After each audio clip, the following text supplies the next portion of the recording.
Hi, my name is Maggie Wong, and I'm a librarian with King County Library Systems. Today, we are interviewing Anna Azarju, and she is with Charity Water, which is a nonprofit based out of New York, and they work on water projects. Anna, thank you so much for being here with us today. Thank you for having me, Maggie. I'm so excited. Yeah, so you are here today as part of the Mount Si High School Freshman Campus Book Club, and we have been reading about water and different drinks that define eras in civilization. So I'm super excited that you're here. Thank you so much for meeting with us. And I would love to know, first off, could you tell me a little bit about Charity Water? Absolutely. So, Charity Water, we are a nonprofit organization that is committed to bringing clean and safe drinking water to developing communities. So we work in about 24 countries around the world. And in the last 9.5 years, we've been able to impact 6.1 million people with over 19,000 water projects. Oh my goodness. And where does Charity Water operate? Yeah, Both so we operate administrative and in projects. Yeah, so our headquarters is based here in New York City, which is where the majority of our staff are. So most of our staff are based in New York, and we work with local partners on the ground in 24 different countries. So we work a lot across the continent of Africa. Ethiopia is about 1/3 of our portfolio. So we do a lot of work in Ethiopia, and a lot of our content comes from Ethiopia as well. And then we work in India, Cambodia, Pakistan, and Nepal. Oh my goodness. And how do you choose these countries where to work? Yeah, that's such a great question. So again, like I said, we work with local partners on the ground, and they are the ones who implement and coordinate all of our water projects. The way that we choose where we work depends on a couple of different factors. It depends on, one, where do we have a strong and local partner? We want to make sure that we're working with organizations that are doing incredible work on the ground and working with the communities. And there's a lot of criteria that goes involved whenever we decide on how we're going to choose a partner. And the second is, where is the greatest need? So there's 663 million people in the world who don't have access to clean water. That's a pretty big number. And we decide where we work depending on, who are the ones that are in the greatest need. So I was in Ethiopia about a year ago, and I can tell you firsthand, we were working in the most remote areas. We're spending about 3 hours on an actual road and then 3 hours on a road to get to these communities that don't have access to clean water, obviously. They don't have electricity. I mean, they are really, really remote areas. And those are the communities that we're committed to getting clean water to. Wow. Okay. So 663 million people, that's a lot of people. That's a lot of people. It's a lot of people. I mean, there are countries that have fewer number than that. Yes. So, yeah. Go ahead. I was just going to say, so yes, 663 million people, that's a big, big number. I wanted to note that number used to be a lot bigger. So last year, that number was 748 million people.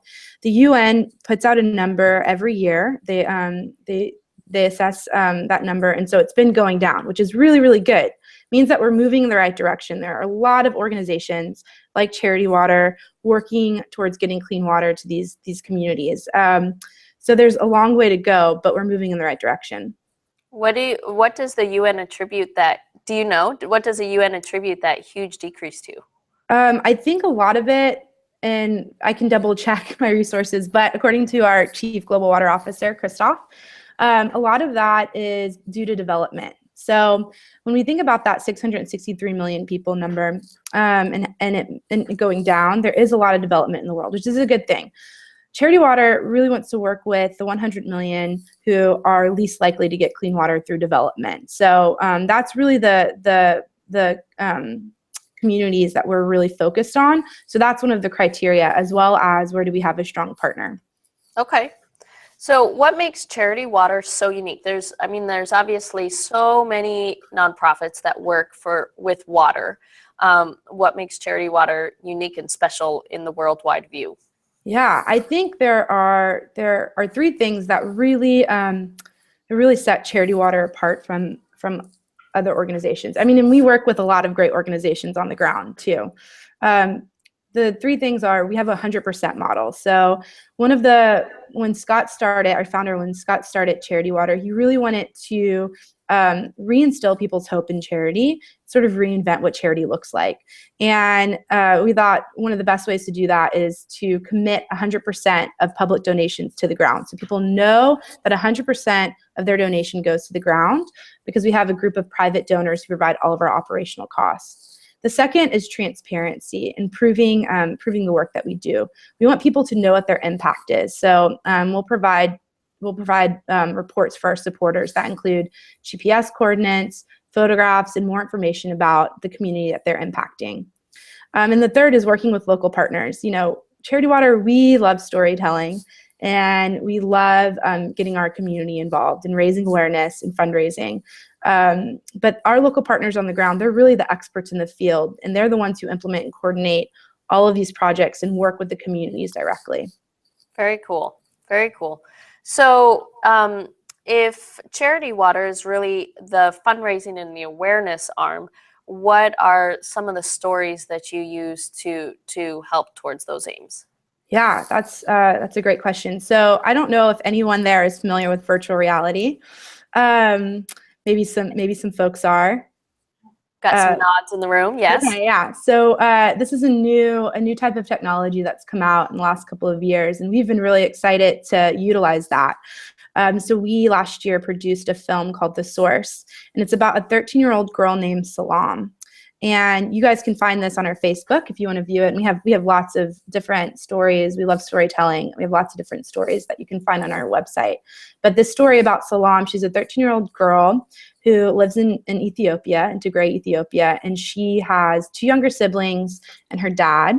Her mother's passed away, so she's sort of become the head woman of the household at 13 years old. So she spends a lot of her time going to gather water twice a day, and taking care of her younger siblings. And because of the time that it takes to gather water, and the water is not clean, this really impacts her life in a very real way, where she would only spend about 3 days a week in school. Her family didn't have enough water to clean clothes, to cook, enough water to drink, to bathe, and that was a major issue. So this film was filmed over the course of a week. And in that week, at the end, her community actually gets clean water.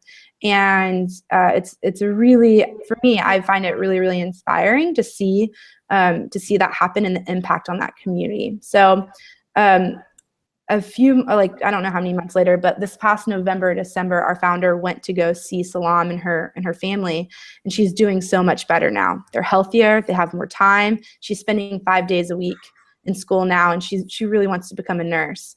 And so by her being able to see her water point and having access to clean water, she can double the amount of water that her family has, and it's clean. And so this is just one story of many of how having clean water really impacts communities. We hear, go on. Well, so Salam, does it impact girls more than boys, the access to water? Absolutely. So we always say that the water crisis is a woman's issue, because the burden of collecting water usually falls on women and children. And on the continent of Africa alone, every year, 40 billion hours are spent walking for water alone. Wow. And the water that they're oftentimes collecting is very, very dirty. Due to lack of hygiene and sanitation, there are around 16,000 deaths that occur each week, and 42% of those deaths are children under the age of 5. So it really impacts women and children a lot. And these are just statistics, right? There are stories of long walks to unsafe water points. There are, just the amount of time that it takes to go and collect water. It's keeping kids out of school, girls out of school. It's keeping women away from their families. We have heard a lot of stories about women actually being really entrepreneurial once they get access to clean water. They have more time to start their own businesses. They're healthier to be able to do that. We hear a lot of stories like that. So I would imagine if you've got 13-year-old girls walking to water for long distances, it's pretty dangerous. Yeah, we've heard stories of security issues, of abuse. We've heard stories of, there was this one community in Uganda where it was dangerous to collect water because there were alligators in the lake that they would go to. And so that was like a major issue. So there's a lot of different security issues that come up with walking very long distances for water that isn't clean, water that you and I, fortunately, will never have to drink. That water, when I was in Ethiopia, these water sources were barely streams, very shallow. And I remember seeing a kid playing in the water, drinking it, and maybe 15 feet away, he's sharing that water with cattle, and the cattle are defecating in these water sources. So very, very unclean water sources. So they're traveling long distances through threats of weather, of animals, of other humans, I would imagine, and it's a substandard product that they're getting. Exactly. It's a major, major issue, yeah. That's heartbreaking. Yeah. One of the questions that I always have is when I see these stories like The Source, I always wonder, how do you find these people to interview, like, who have these really powerful stories and these eloquent ways of telling stories? Yeah, that's such a great question. And our content strategist, Tyler, and our videographer, Jamie, oftentimes have gone out into the field with our director of production. And I've heard them talk about it. I can find a little more information out, but they kind of go with like a general idea of a story that they want to collect. But they work with our local partners in going out to the communities. And it's a very like delicate and sensitive muscle to have, to be able to communicate with these communities and really find a way to tell their story where it's shown with respect and dignity. That's really important to us, that we want to make sure that our benefactors are shown in that light, and that they're respected in all of the storytelling that we do. They have like really, I wish they were here, they have really interesting stories, but I have heard like it's a very delicate thing to go into these communities and kind of find these stories. Yeah. Students, sorry for the aside. Students, real quickly, if you have questions, bring them on up. I'm happy to take those. So, Anna, the burning question that I have is, when water is such a big deal, how do you stay inspired every day? I mean, this is a huge project, and I can imagine, when you're affecting 10 people, 20 people at a time, thank you, it can be very challenging. How do you stay positive in this industry? I think that's a great question. I think for us, there are two sides to that. I think, the communities that we work in, we work with some, like, the benefactors are some amazingly beautiful people and really beautiful communities. And so hearing their stories of how having access to clean water has positively impacted their life, that's really inspiring. And, being able to go and see that firsthand is really, really inspiring. And that you're providing something that is a need, like a absolute basic need.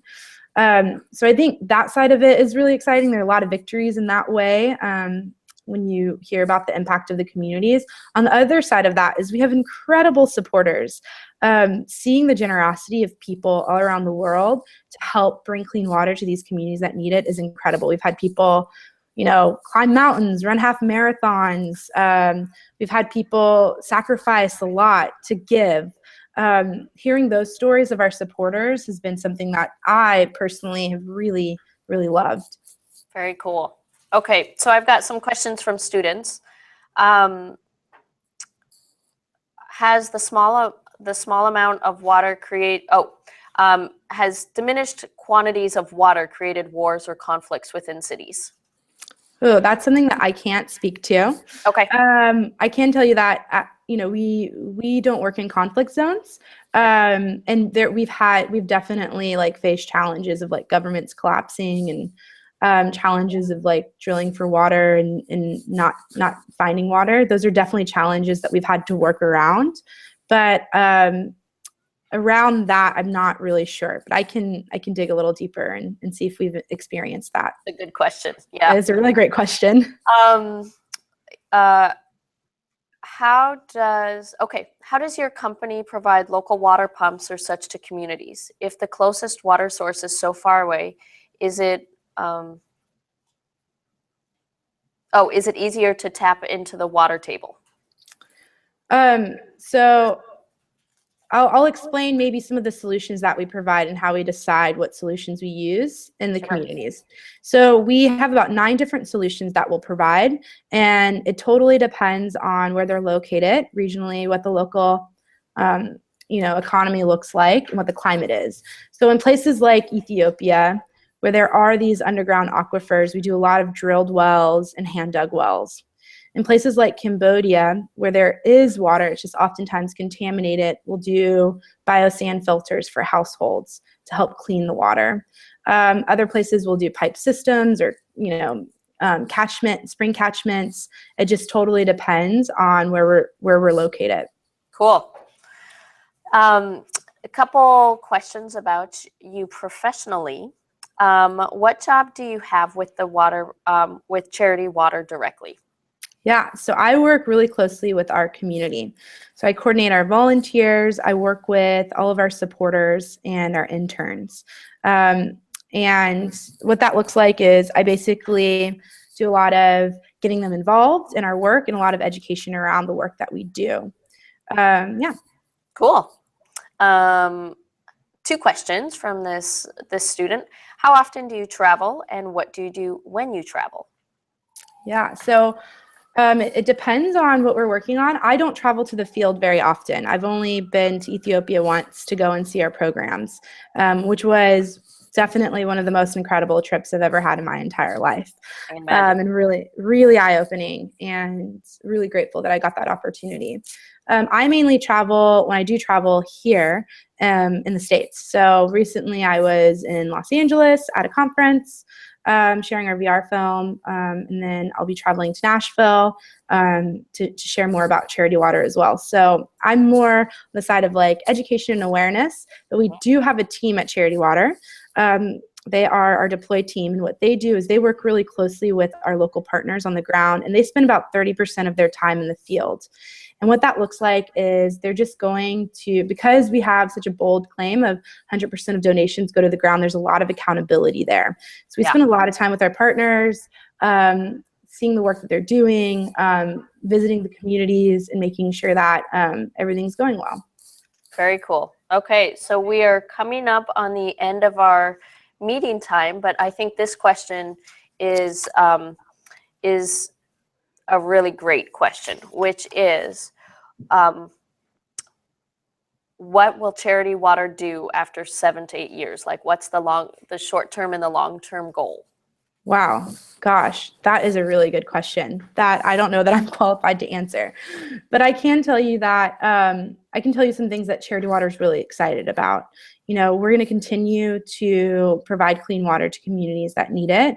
Our goal is to see an end to the water crisis, and we're not going to stop until that happens. And we something that we're really excited about too is this idea of keeping water flowing. And this is just like a really interesting thing for those of you who want to learn more about like the technical side of some of the things that we do. In 2012, Google gave us a $5 million grant to pilot a program to create a water sensor. And in the last few years, we've been developing this water sensor, which monitors water flow, which means because we work in such remote areas and we have over 19,000 water projects, it's really hard for us to visit every water point to see if it's functioning properly. So having this water sensor is going to allow us to see that and to make sure that we're going to keep those water points functioning properly. We'll have trained mechanics and engineers to go and fix those problems if they arise. We have about 1,000 of them installed in the field right now, and we'll be installing 2,500 more, which is really exciting. In the next as we speak, we're installing those. And so we're getting information back from the data that we're getting is really, really exciting. We have blogs. All of the information is open source, so you can find blogs on our site about that technology. And if people have more questions, they're welcome to email me and ask me about them. Very cool. Well, thank you so much. I really appreciate your time. Students, can we give her a hand, please? And Anna, keep doing the good work that you're doing. We appreciate what you're doing for the world. Yeah, thank you guys so much. Cool. Thanks. Bye. Bye.